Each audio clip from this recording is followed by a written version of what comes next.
been an amazing day, been incredibly long as well though, so I'm sure you're all looking forward to get to the bar straight after this. I'll try and whip through this as coherently and quickly as possible, and if anyone's got any questions, just grab me at the bar afterwards. So we're going to go through TikTok, the misconceptions, where brands get it wrong, and how to get it right. So, as I've been lovely introduced already, my name's Lauren. I'm the head of strategy at Social Trinity. We're a specialist social media and paid performance agency in a very unique position because we own an influencer network with over 430 million followers. So we're also a little bit of a publisher ourselves, which means that we grow those accounts and nurture them too. So we've got that experience as a string to our bow. And what I actually do within there. So I work with brands from startups through to household names, getting a really good understanding of where they are right now, where they want to go, the resources they've got, whether that's their in-house team, their budgets, and the timeframes that they're trying to achieve those goals in. I then create strategies for campaigns, retainers across social media, community management, influencer, paid social, and PPC. And then alongside my amazing team, we take that brand to those goals. So why this talk? Despite TikTok kind of blowing up over the last few years, I still find it as the platform that brands ask me about the most and seem to struggle with the most as well. I tend to find that the objections to even being on TikTok come from misconceptions of what's actually on there. The wrong approach tends to come from brands that have maybe given it a little go, dipped their foot in the water, but not quite got anywhere with it yet. And a lot of that tends to come from misunderstanding of the mechanics of the actual platform itself. So what you'll learn in this talk, fingers crossed, is whether TikTok actually could be a good platform for your brand, mistakes that others are making, and insights and best practice on how to get it right. So first, we'll whip through some misconceptions, which genuinely drive me up the wall pretty much every day. So hopefully this will clear up some things. So myth, it's just videos of people doing little dances. Well, TikTok has an insanely wide range of content and communities, and yes, it may have started out there, but its interest-driven algorithm serves content to users that are interested in that content, and that content on there is everything from huge common interests such as beauty talk, travel talk, through to brick talk, which is quite literally about bricklaying, but it's still got community on there. It's only used by teenagers. Oh, again, not quite right. Generally, with platforms, when they're new, the younger generations are the ones to adopt them first, and then that rises up through the generations. Right now, in the total audience, about 25% are teenagers, but when you actually look at the advertising audience, which are the people that realistically have the purchasing power, 18 to 24 is 39%. When you look at that wider millennial bracket of 25 to 44, some quick maths on that is not what I'm going to be able to do, but it's a substantial point. And the audience across 45 plus is growing really quickly. This time last year, the 45 plus audience was 11%. It's now up to 14%. So that pattern that we've seen with previous platforms like Instagram, like Facebook started in universities, we've seen that pattern happen time and time again, and it's happening with TikTok. It's been continuing to happen. The growth that we're seeing from TikTok now is coming from the 35 plus because the younger generations are already on there, and so that's where we're going to see that growth continue to come from. So if you are a brand with a 35 plus audience, you're not late to the party whatsoever. It's not too late to get on TikTok. Whether you have a younger audience or an older audience, it's interest driven. So if that audience has an interest in what you're doing, it's time to get on there. Okay, but people use other platforms way more. Or again, not quite true. Whilst people may open Twitter more times in a day or Facebook more times in a day, they're actually spending substantially more time on TikTok. So the average user globally is spending over 31 hours on TikTok. I'm probably making up at least those hours myself, if not double that, but I can siphon it off as my job. But when you look at the likes of where a lot of brands are pouring a huge ton of their resource, like Facebook and Instagram, that's double Facebook. It's nearly 2.5 times Instagram. So you really want to put your efforts where people are spending their time, and TikTok is that place. But it doesn't really make a difference to a brand's revenue. And for me, this is probably one of the most damaging myths, and it seems to be a huge reason as to why brands aren't justifying the investment of time and money into the platform. And I think Duolingo would massively roll their eyes at that comment and heavily disagree. So they first started to really invest in TikTok about 18 months ago. And since then, their growth rate has been absolutely phenomenal. So in that following 12 months, they averaged 1.7 million views per post, which is absolutely outrageous. They've grown from just over 100K followers to over 5 million within 12 months, and then they're now on 6.7 million. Their engagement rate is around 17%. For an account of that size, that's generally around 7 to 9%. So the growth that they've done on there is absolutely phenomenal, and it has impacted the bottom line. Their CEO said in the fourth quarter 2021, their user growth accelerated. They added more net subscribers than ever before and capped off a year where their revenue grew 55%, and that is that sharp uptake right at the end. And that the only core difference they made to their marketing strategy in Q4 was TikTok. So where brands get it wrong and how to get it right. So I'm not going to name and shame anyone in the audience. You never know who's here, so I'm not naming any specific brands here. But I think first off, what we really need to do here is understand the mechanics of TikTok itself. So TikTok works on a interest-driven algorithm. And essentially what that means is when a user goes through their feed, they're going to be served content that is applicable to what they've shown interest in previously. And where this content will go further and further is based on that engagement. So average watch time is a huge, huge thing for TikTok, using trends and sounds, really immersing yourself in that platform. And one of the core differences between an interest graph and a social graph is that a social graph is very much based on your social connection. And that's where TikTok actually class themselves as an entertainment platform.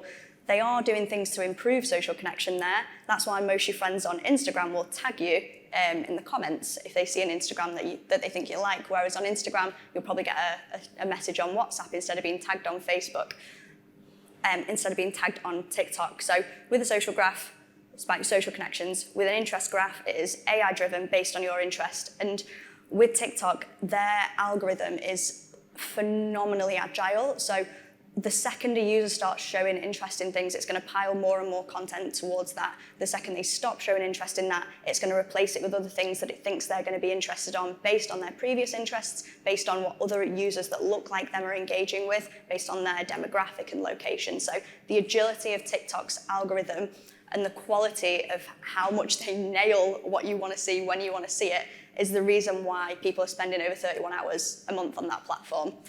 And it's something that the other platforms aren't too thrilled with. When it comes to how quickly TikTok learns that as well. So TikTok get a new user about every 8 seconds. It takes them about 2 hours to learn your interests. And from there, as your interests change and develop, that algorithm pivots just as quickly. So that's a huge reason to why TikTok have taken time away from the other platforms. Every platform wants users to open it the most, be on there the most, because that's how they can make the most money as a platform, and TikTok is pulling away from that. And this is, for me, what gets super, super interesting. So we've got Mark Zuckerberg, who apparently is now having a fight with Elon Musk, if anyone's seen that, so that could be quite interesting. But what they've said is since they launched Reels, AI recommendations have driven more than a 24% increase in time spent on Instagram. Every platform, when they see another platform shiny new tool and it taking their users away from them, launch a copycat.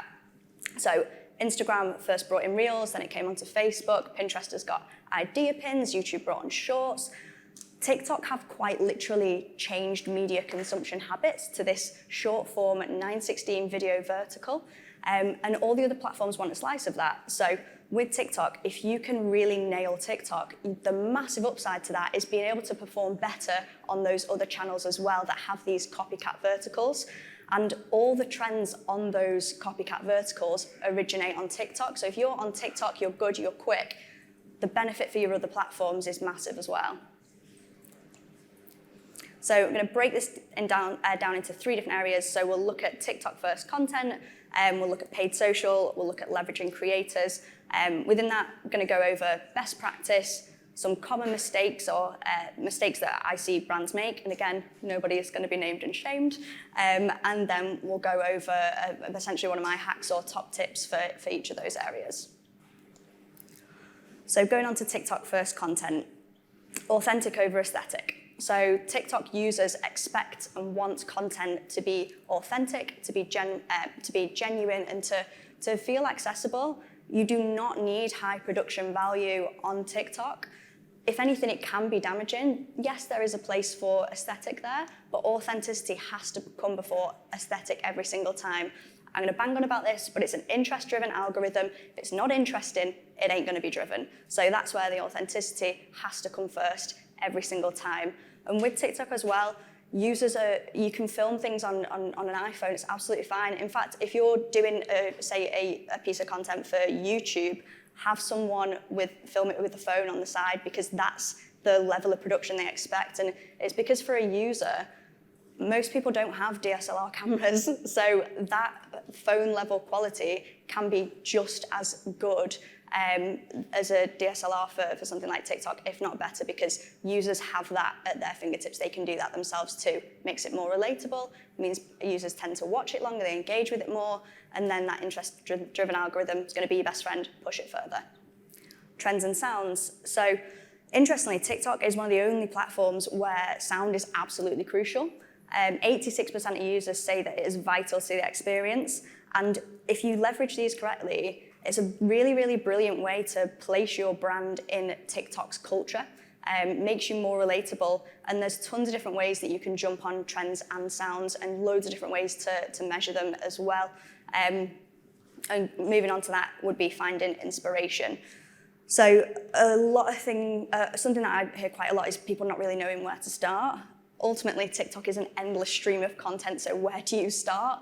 TikTok do have tools for agencies and for brands to be able to see what songs are trending, what creators are trending, what videos are trending. But if you're a brand, the best thing and the easiest and free thing as well that I think you can do is literally go on your brand's For You page, put yourself in the shoes of your target audience. What would they like? What would they engage with? What would they comment on? Let TikTok do the legwork for you. It's an interest-driven algorithm for the 50th time, so that'll push more and more content your way that is relative to your users. And then on top of that, TikTok now are massively kind of pushing their search functions, and we can see that from TikTok trends that then become spikes in Google search trends as well. So with that, use TikTok's search function. Go onto search, type in the keywords of the things that you believe your audience would use to find you, that define your brand, what you're about, what you do, and look at the top videos, the creators, the sounds, filter it by top liked, relevance, everything like that. Play around with it and use these insights to determine what you jump on there. So mistakes. So it's arguably substantially less than this, with an attention span shortening every single day, but I would say the 3-second rule. In the first 3 seconds, you either need a hook or you need to build enough intrigue for that user to stick around. It is an endless stream of content that is completely morphed around people's interests. So if it's not interesting, they will move to the next thing really quickly. So you don't have a lot of time there. So jump on it really, really quickly. Branding and design. So I'm really sorry, I do not care how much money people spend on a snazzy new logo or on that TV ad. If it's not TikTok first, it's not going to do well. So cut the losses there instead of pushing it into other places, and make TikTok first content. And it doesn't mean that you can't have any type of branding or any type of design, but it just has to look native to TikTok. So if your brand logo is blue, use a blue font. Like you can manipulate that into other ways, but massively avoid like logoed content.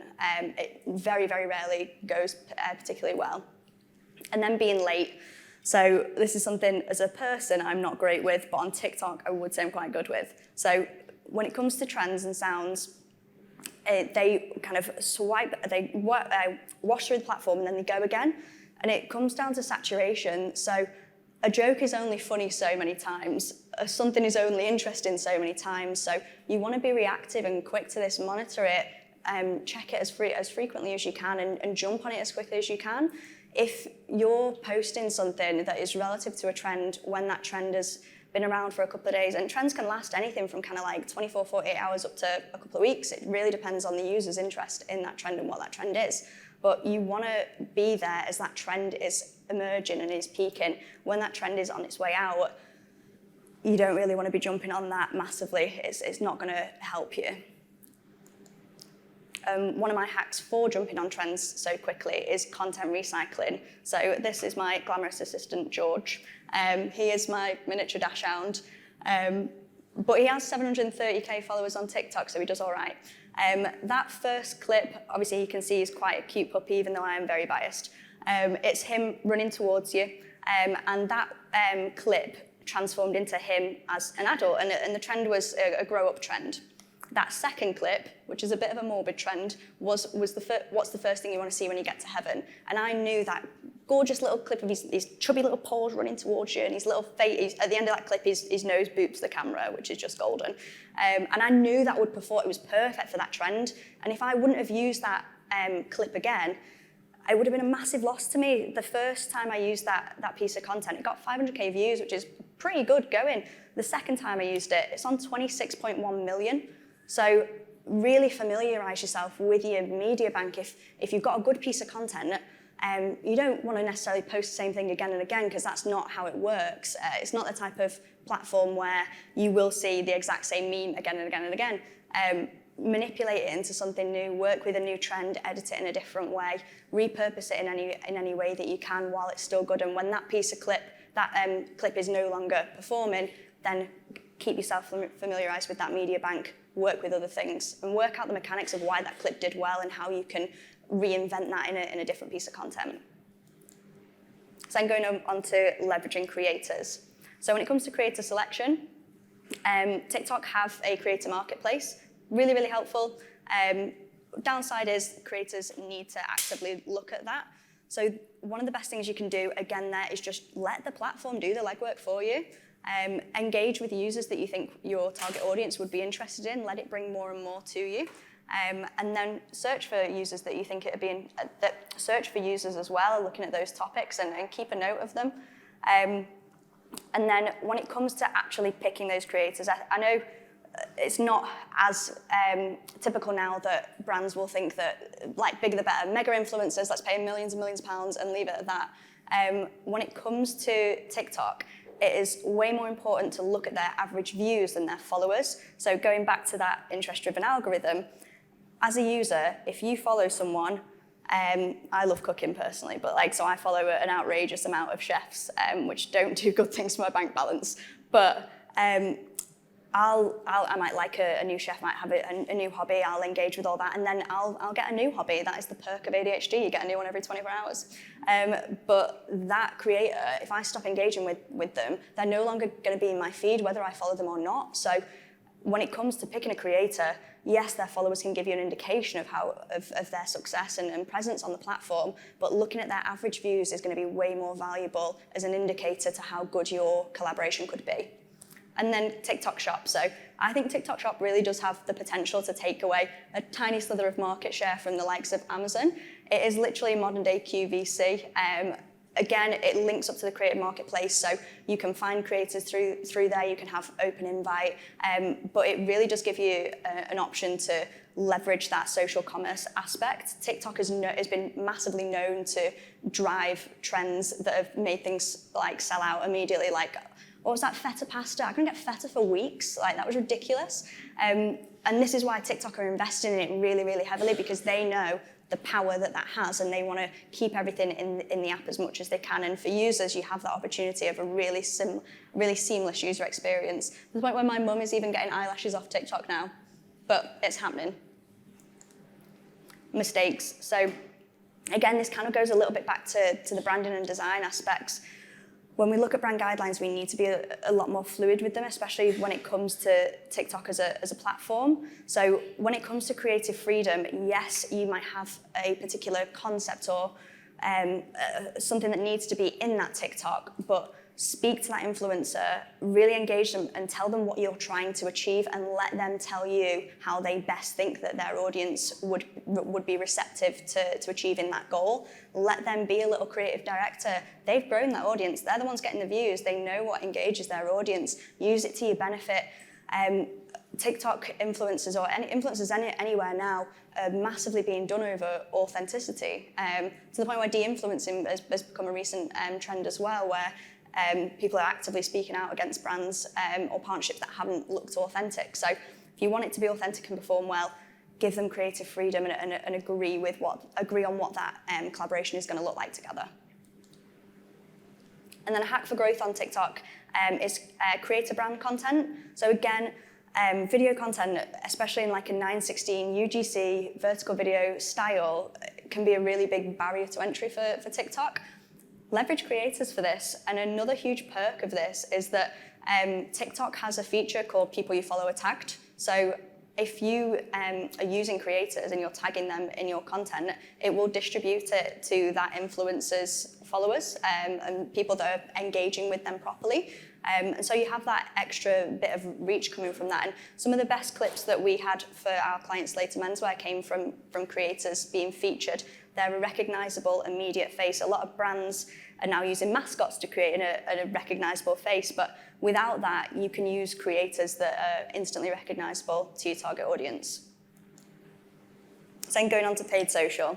So there are a ton of different types of paid social that you can do on TikTok.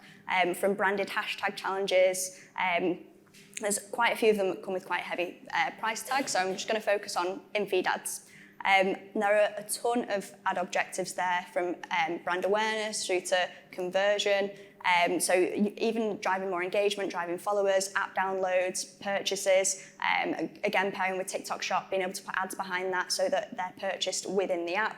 There's a huge range there, and a lot of the CPMs can be cheaper than on other platforms. So it is something to 100% play around with, get familiar with it, because there's a lot you can do with it on a good budget if you know what you're doing. Onto the ad creative side. So the best ads are TikToks. Again, new snazzy TV ad, new brand logo, leave them at the door. The best ads are TikToks. So you want to make sure that the ad creative that you're using is TikTok relevant.